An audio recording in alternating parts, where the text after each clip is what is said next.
Hey all, welcome back to Monday. That means it's countdown day here on the channel, and this is a bit of a unique one.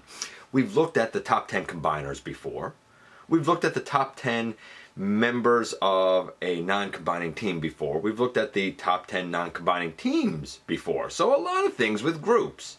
This is going to be, as voted on by fans, the top 10 members of combiner teams, like individual members of combiner teams. So if we're talking about, for example, I don't know, Bruticus, then maybe Vortex would get the votes. Or if we're talking about Defensor, maybe Streetwise will get the votes, right? What member of a combiner team is the best? This is voted on by fans all across social media. A lot of times we do not get the individual bots of combiner teams getting the glory. It's time for them to get the attention. Top 10 individual bots that are parts of combiner teams. That's going to be our focus this time around in the latest GotBot Counts Down.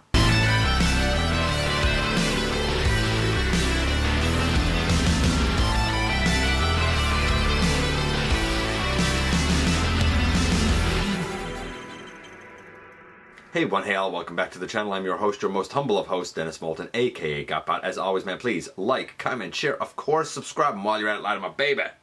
Hit that notification bell, please. It helps me out a ton, and it lets you know when content of all sorts goes up here on the channel. Check out Machinery of Man, The Everything Factor, all the groups that I'm either a mod or an admin for, as well as all of my social media links, all of that in the description down below.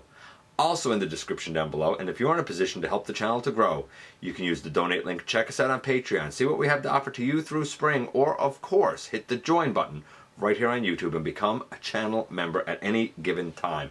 And yes, indeed, this is going to be the top 10 individual bots who are part of a combiner team. So while we are definitely going to touch on certain combiners, necessarily so, this is about their component parts.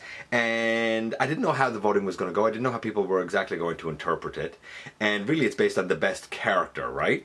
So we're kind of focusing on characters, because some people said, what do you mean by best? Do you mean most intelligent? Do you mean strongest? I actually said in the question, best character. So this is the ones that people feel are the best individual characters of a combiner team. And we have our honorable mentions, of which there are 3 this time. Notably, Lightspeed, Prowl, which first I was like Prowl, but then of course I remembered Prowlistator, or when he was part of Devastator, so yeah, Prowl, and Scavenger from the Constructicons. None of them made the list. Those are the 3, none of them made the list. You know what we're gonna do? We're gonna kick things off as we always do with number 10 first. Coming in at number 10 we have a Torso bot, and it's this guy. That's right, it's the center of Computron. It is Scattershot. And I love Scattershot. It's so funny because traditionally he's kind of a little bit childish, I suppose, but he does certainly like to go out and battle, and he will go until his energon is completely depleted. Like, he will just keep going, which I guess makes sense since his father, for lack of a better term, is Grimlock. But it's also very juxtaposed against the slow and methodical and analytical nature of Computron, of which he forms the torso for. In some of the comic fiction, sometimes he's considered more intelligent and a bit more of a strategist and a bit more of a motivator. But traditionally speaking, Scattershot is kind of a battle berserker who is part of a thoughtful combiner. Plus, he has that great big cannon right at the front of his jet that everybody loves, because that thing gotta be powerful when it comes to blasting some Decepticons. Scattershot, yeah, he took the number 10 slot. Coming in at number 9, and I like that this one's here because it's very interesting, it's this guy. Yeah, it's Grimlock. It's so funny. We recently did the top 10 groups that are not combiners, and the Dinobots appeared on that list. And some people said, well, what about Volcanicus, right? What about the iterations where the Dinobots have been part of a combiner? And I said, well, don't include those. To be fair, the group that appeared on that list were explicitly the G1 Dinobots, though it could have also been the movie ones as well. Nevertheless, if we look at Cyberverse, if we look at Titan's Return, or I guess I'll say the Prime Wars trilogy, and or if we look at, I feel like there's another one, like maybe one of the third-party ones, Or even go back to Marvel with the Beast, which is the Dinobot combiner that we'll pretend that didn't happen. There has been precedent for the Dinobots combining, and when that happens, naturally the leader, Grimlock, tends to be the Torso. As part of Volcanicus, yeah, cool, I get it. I guess it depends on if you like your Dinobots to combine or not. Me personally, I prefer the G1 lads who do not. However, obviously, as voted on by fans, Grimlock, as part of Volcanicus, was easily able to take the number 9 slot. Number 8 takes us to Japan and this guy. That's right, it's Leozak. And I say Japan because, unfortunately, Leo Kaiser and the entire team really didn't appear in North American fiction. Certainly not on any of the shows, but they did in Japan, and they've really kind of gathered a cult following. For those not really familiar, first things first, the Leozak that you just saw is my personal custom Leozak, and really, big shout out to Justin from the 3D Corner for helping with parts for that. I recently did a review of an update to my personal Leozak, who has all of the breast partners, as well as the printable kit that goes with it, and there's links and stuff there for all of that. Brilliant kit, by the way. Brilliant kit. But Leozak is the leader of the chest force, the breast force, the Destrons, whatever you want to call that team. And they do form Leo Kaiser. He is the head and upper torso. For those unaware, Leozak is very akin to Starscream. Like, Starscream's relationship to Megatron is very close to Leozak's relationship to Death Source, where Leozak has ambition, where Leozak wants to be the leader, where Leozak would like to usurp power from Death Source.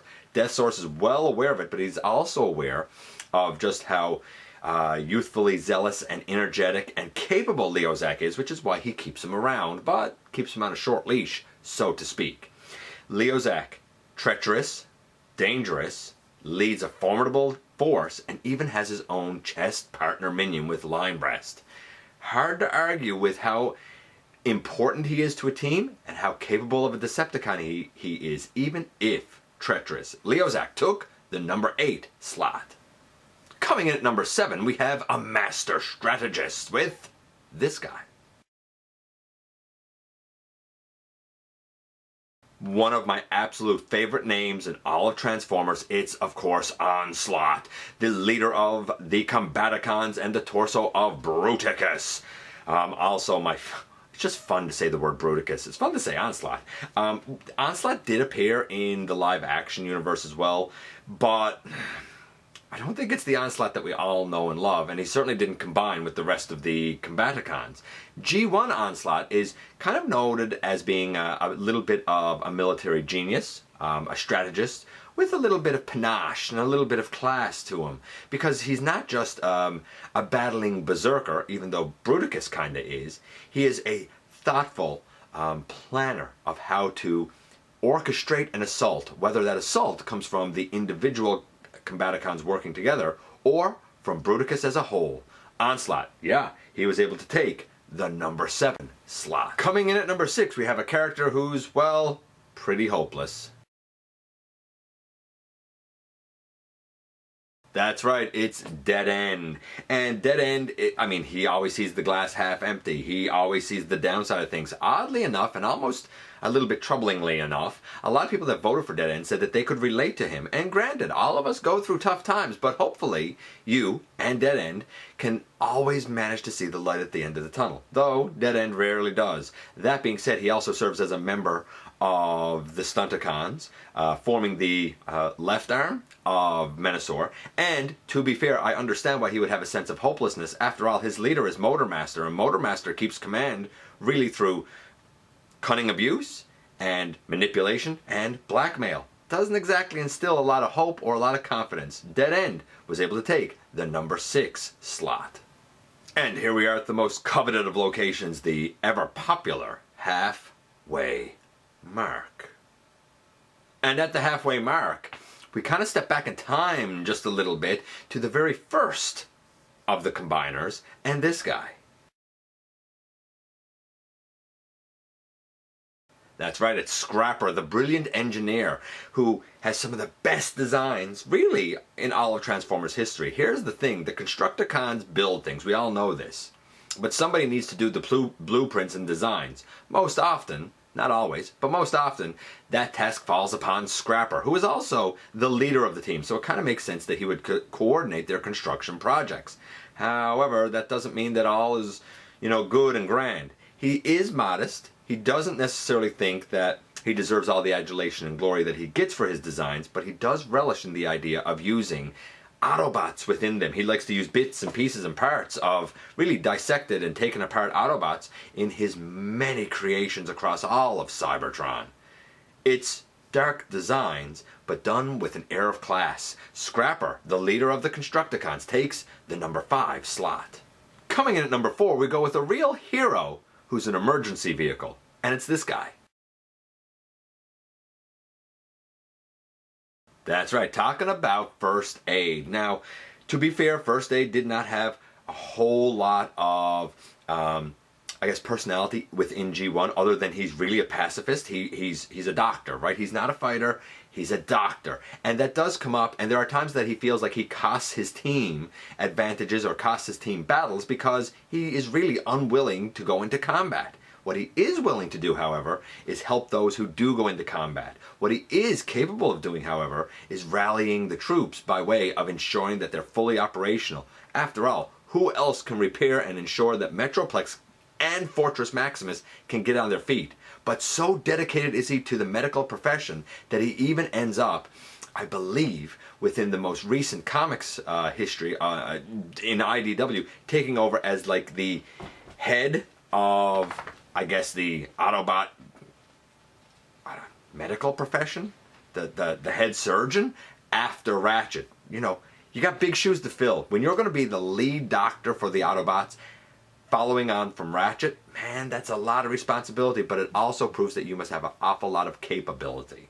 Being able to repair Titans, being one of the top doctors on Cybertron, a pacifist, which goes along with being a doctor, how can you argue with the class and the capability of First Aid? And he took the number 4 slot. Coming in at number 3, we have the brutal, the cruel, this guy. Yeah, it's the ever dangerous Motor Master. Motor Master believes his own hype, believes in his formidable nature. He believes in his strength and his power. So much so that he's even willing to go head to head with Optimus Prime. That's a lot of confidence right there. As far as keeping his own team in line, well, I mentioned it earlier. He does so in a brutal nature, which he deems perfectly fine. After all, Megatron rules via peace through tyranny. Well, why not apply that same logic to keeping your own team in line?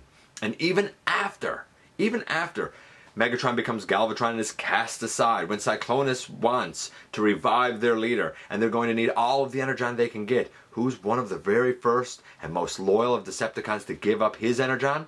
Motor Master. Loyal to his leader, brutal to his team, confident, perhaps more than he should be, Motor Master. Well-rounded character who took the number 3 slot. And now we're at number 2. And number 2 I think is great. A very nice little story arc here that a lot of people who voted for this guy said, you know what? Either they can relate to or they kind of look up to. And it's this guy. That's right, the torso of Superion. It is Silverbolt. And it's so interesting because when Silverbolt is kind of first introduced, we see that he's a Concord who's afraid of heights. The irony isn't lost on anyone. And he also doesn't believe that he is capable of being a leader or that he should be a leader. He doesn't believe in himself. He doesn't think he's capable at all. And that is something that a lot of people can relate to. How often have we all tried something that we didn't think we could do? Sometimes you just need the encouragement. Sometimes you just need someone to believe in you. And that's exactly what Optimus Prime did. Optimus believed in Silverbolt. He believed that he would be able to rise above his own limitations. And indeed, over time, he most certainly did, to become a solid leader of the aerial bots and someone that the rest of the aerial bots could look up to while the Autobots could count on, even despite his fears. What a great growth of character Silverbolt took the number 2 slot. And here we are at the very tippy top, and we're at number 1. And boy, oh boy, do I have a deal for you.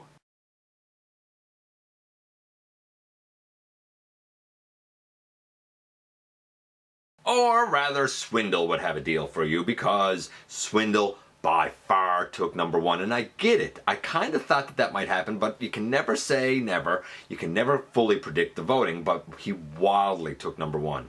Why? Because Swindle is, even going back to G1, one of the most fleshed out characters. You could call him a capitalist, you could call him an entrepreneur and a businessman, or you could call him a swindler and a hustler. Depends on how you look at it. He's a snake oil salesman. Or maybe he has some magic beans that you might want to buy, which he'll claim is something else. He will pretend to be your best friend, either to turn on you and steal something, or to simply take advantage of you. We have seen Swindle and his machinations in G1. We saw him a lot in animated, of which I don't think he was even a combiner, or if he did, he didn't show the capability. And most recently, we even saw Swindle being all swindly within the Earthspark series. He is a great character because you kind of never know where his mind is thinking and working.